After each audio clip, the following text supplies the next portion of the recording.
Hello everyone, I am Tacit, and today I'm going to be going over the new Gems of War game mode of the Underspire. So this is one of the bigger features that was added in version 7.0 of Gems of War, and at this point we have had the chance to go through this game mode 2 times now, and both those 2 times end up going through the entirety of it and completely finishing out every single room, all the way until the 7th mini-boss. So I kind of just wanted to go over some tips and tricks and just general overall strategy for the Underspire.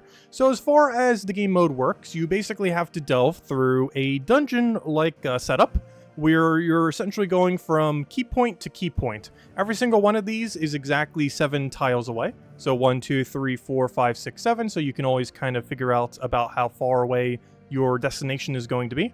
And essentially, every single one of these breakdowns, you have to go find the mini-boss in that section. So from here to here, there will end up being 1 mini-boss between that section. From here to here, there will be 1 mini-boss between that section, and so on and so forth. Every single one of these is basically a sectioned off area, and between that section, there is a mini-boss room that is indicated by this little blue circle whenever you end up finding it. As far as the loot from the mini-bosses, the most relevant ones are the first one, the 4th one, and the 6th one. The first one, in the very first zone over here, ends up giving you a bronze medal, bronze glory medal, in order to go and get the first traits on, or the first elite level on any mythic, or any troop for that matter, but obviously best used on a mythic. And the other ones are also glory based, which is why they're so valuable. The 4th section ends up having one for silver, and the 6th section ends up having one for a gold one, which is generally where you want to use your lantern. You will always end up getting 1 free lantern from the very first shop, as you can see right here. It's already claimed. You can end up getting it there, and that gives you basically double loot for any one room. You could buy additional ones, however, if you're just going for the free one, it is by far best value to use it on the 6th battle, the 6th boss room, which mine for this time around was all the way in the corner over here. But doing it on the 6th boss, which is between the big light blue one and the yellowish one, will give you the best overall value, as based on the rewards that you have, it is by far the absolute best one, being able to double your major glory orb. Additionally, there is also a pet orb on the very last one, but I would say overall the 6th one is the absolute best one to end up going for. So you do want to utilize your lantern there. There are basically a few strategies that you can end up doing as far as where you might want to do your lantern or how you would want to spend your gems on the mode. You end up getting 7 free torches per day, and you can end up spending 50, 100, and then 150 per day for 300 total to get 5 additional torches for 22 total torches per day. But there are a few strategies that you can end up going for. If you're simply going 100% free to play and you don't want to spend any resources, not even gems, your best strategy is simply to use your 7 torches that you have every single day to find the very first boss room, and then use your lantern on that. And doing that will give you 2 bronze glory orbs after just a few days. So very nice loot for barely any effort. And you might even be able to find a 2nd boss room to be able to get, I believe, an Imperial is the main loot from that one. So you might be able to find that one with your 7 torches per day. The second strategy, and the one that I feel like might end up working out the best going forward, is spending 50 gems per day in order to end up getting, what is that then, 12 torches per day. And then near the end of the week, if it seems like you're still a little bit ways from finishing it, then going for a little bit more. But basically trying to spend as minimal early on, while still trying to go through the entirety of the area. And the third strategy is just send absolute max torches, and you will guarantee, or maybe not guarantee, but very high chance that you'll end up finding all the way to the final room there. And alternatively, you could even spend $2 every single week in order to lantern every single one of the boss rooms, except for one, though you could just skip one of the ones that don't really have good loot, like the 5th one, for example, or something similar, or the 3rd, I think, is the absolute worst. So you can end up doing that and just lantern one of each of all the other ones in order to basically double your loot. You could almost consider it like a weekly little season pass kind of thing or something. It's not that worth it, but if you want to, that is another strategy that can be done. As far as going through the delve itself, so I have 2 completions now, of course, since we've had it 2 times. And the first time around, as you can see right here, it took us 91 the second time. And I feel like I can get that a little bit lower for next week. But the first time they would end up doing it while I was away seeing family, ended up taking us 113 rooms, as you can see there. And that was with lanterns helping us, so to a degree it was almost closer to maybe like 120. That's still the same amount of rooms completed, but you know, lanterns kind of give us a little bit more vision there. But basically 113 to end up completing out. This is what the map ends up looking like by the end of it. But as you can see here, every single one of the sections are 7 away. 1, 2, 3, 4, 5, 6, 7. 1, 2, 3, 4, 5, 6, 7, so on and so forth. So section by section, you just want to take out the entirety of the delve and work your way through that way. But one other thing to keep in mind when going through the delve, which was brought to my attention on stream the other day that I never really paid much attention to, but if you take the main path of every single one of the keystones, the main path basically being from keystone to keystone. So for example, the main path from this one to this keystone, once you find that door, is this path right over here. If you take this path, the boss room tends to be exactly 6 rooms off of the main path. So as we can see, the only connecting area that we have over here is this one right here. So if we go 6 rooms, 1, 2, 3, 4, 5, 6. And as you can see, the boss room's right there.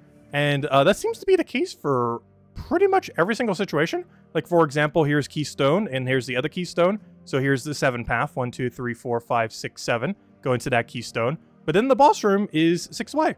1, 2, 3, 4, 5, 6. So that is a strategy that you can end up utilizing. It actually helped me save some tiles when I was doing this one. So for example, we can identify when we found this door that our main path is from here to here. So we know that if we take this room right here, that would be 6 off. So 1, 2, 3, 4, 5, 6. So I ended up not going down this path initially, as it was a lot less likely to have been 6 off, because the other side would have probably dead-ended. It could have technically been down here, but I just figured since we were already scouted slightly over there, we can end up going through it. But you can basically utilize that in order to kind of figure out possibly what might be completely dead ends. You can also figure it out based on where collision just can't possibly go any further. For example, do we have a good example on this board? I'm not sure if we do anywheres. Like, for example, I wouldn't have any reason to go left here, as it is very unlikely that that would end up yielding anything.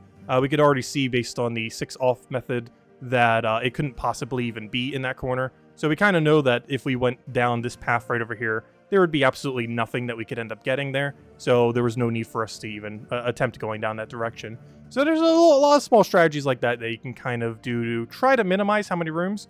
I feel like on average, it's probably going to take 100, give or take like 20-ish. 20 down, 20 up, either way. Really just depends how things go. Sometimes you can hit bad ends. But that does give you plenty enough to end up doing it. How much is it spending max each day? So you end up, if you were to do max out every single day, that's what again? That's 22 torches, 22 times 7, math and head, work, function, 159? Math? 4? 154. So that's plenty enough, given that it will probably take like 120, 130-ish, potentially, if you do all the pathing. And that's on the high end. It could easily take you lower than that. So, yeah, overall, not too bad for the loot you can get. The main reason you would even want to do these are for the orbs. We've kind of already mentioned them a couple times. But the main thing that you're doing it for is this right here, these 3. Particularly that one if you're going a bit deeper. The Major Orb of Glory, so insanely ridiculously good. And being able to get 2 guaranteed ones every single week, though you do have to make sure you don't lose that one lantern fight. But to be able to get 2 guaranteed ones for every single week for about 1,000 to about 1,500 gems or so, give or take a little bit, that's not bad at all. To be able to go and max out the final trait on any mythic, or not the final, I keep saying trait, the final elite level on any single mythic, very, very strong. And just being able to get more of these in general, also pretty helpful. You also get an Orb of Minion near the end, which isn't the most useful thing, but it's nice for completionist stuff, as it helps get cosmetic pets upgraded. One other thing I haven't mentioned with the Underspire, there are a few buffs that you can end up taking along the way from these merchants and stuff. For the most part, I find that these aren't really that needed. However, there are a few strategies that you can end up doing for it. For one, out of all the ones that you can use for power-up, these little trinket thingies, by far the strongest one that you have access to is the Wild Trinket. Ends up creating 4 3x wild cards at the start of battle, and you still get to take your turn, so the chance that you'll have an extra turn or some kind of value off the board from these is decently high. And I found some of them backfire a little bit too much, like using the Doom Skull one. Like, in theory, it's kind of decent, but it generally helps the enemy get more skulls on you, and they have better skull value than what you'll get on them. So overall, if you're going to go for any of these, the Wildcard Trinket is probably the way to go. If you want to secure any of the times that you're using Lantern, if you're using the one, or if you're buying any, you probably want to try using the Wild Trinket if you can find it. Luckily, this time around, we had it on our first room if we want to utilize it. But for how cheap it is, you get 5 of them for only 25 gems, so it is super worth it to make sure you don't end up losing the lantern fight.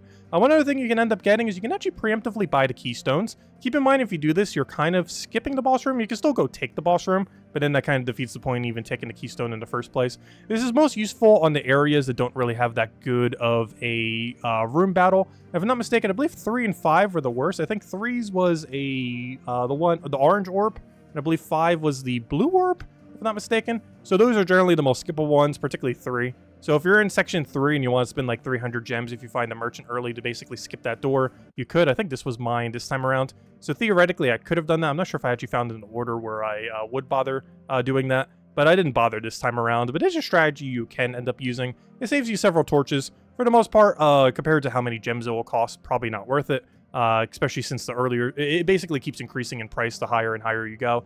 And very few of these are actually worth skipping, with 3 probably being the overall best value for a skip if you're going to do one. But you have to find the merchant room first in that section. And by the time you do that, you might as well just not even do it, because you probably already scouted so many rooms that the amount of value you'd get from any of those keystones just wouldn't really help you. I was using the keystones a little bit more when we were doing our first run, and honestly, it did not really help at all. If anything, I felt like I was just wasting gems. I feel like just having slightly more torches gets you way further than having your keystone early, and in many cases will actually be cheaper than having your keystone early, so not much of a need to really mess around with that mechanic.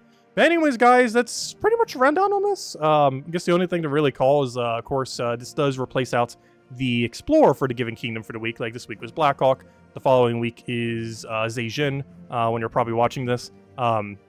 So you're restricted to that specific team. Actually, Zhejiang should be a really easy week. Probably the easiest one we've had so far. Obviously, some weeks will be easier than others, like Zhejiang next week that we're going to be having. Super easy, ridiculously easy. Going to be a cakewalk. Whereas some could be ridiculously annoying to do based on, you know, just what kind of synergy you have within the kingdom, as you do have to use weapons and troops from the kingdom.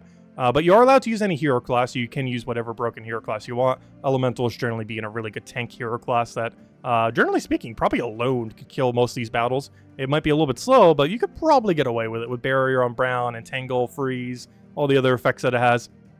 It's probably solid enough to solo it, regardless of what weapon or troops you have.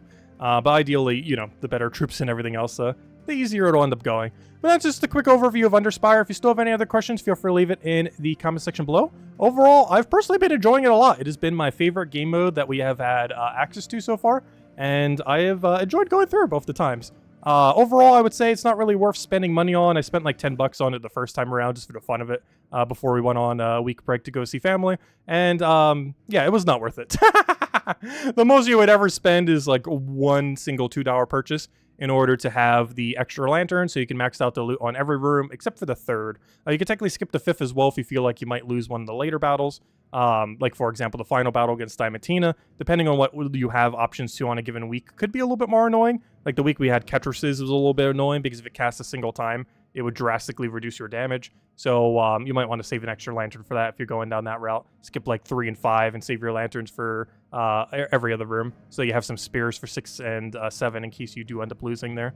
Anyways, guys, that'll wrap it up for now. Any other questions, feel free to leave them there. And I'll catch you guys later. Good luck with the Underspire. Thanks for watching.